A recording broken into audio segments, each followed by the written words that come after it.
It is the last time you can catch the Blue Angels this year. Joining us to talk about the show is Commander Bo Stewart. Thank you for coming in. Scott, thank you for having me. Appreciate you being here. For somebody who's never been to a Blue Angels show before, what can they expect to see out there? The first thing you can see is probably the finest performance team that the United States has to offer. We've got 20 dynamic acts, ranging from military acts to retired military pilots, flying the event. Pretty much things for all the kids.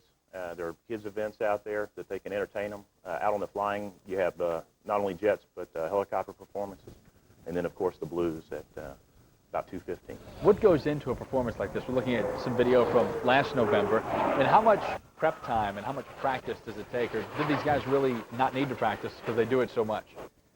No, they're probably the most dedicated flying team there is.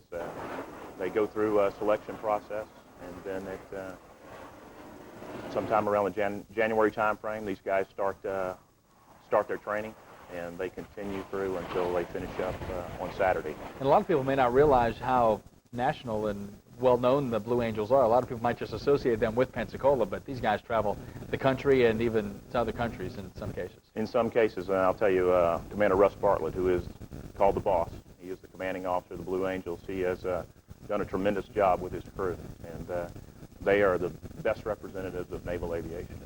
Well, take us through the day from when it starts to when it wraps up at the flying show this weekend. Okay.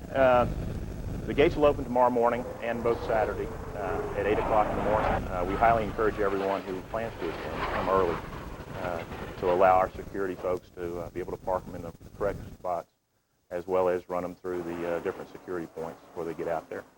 My boss, Captain John Pruitt, who's the commanding officer of the Naval Air Station, will open the ceremony at 9:45, and then we will push the parachute team out at around 10 o'clock with the flag, the national anthem, and then we'll begin the day's process with, as I said, 20 flying acts, concluding with the Blues.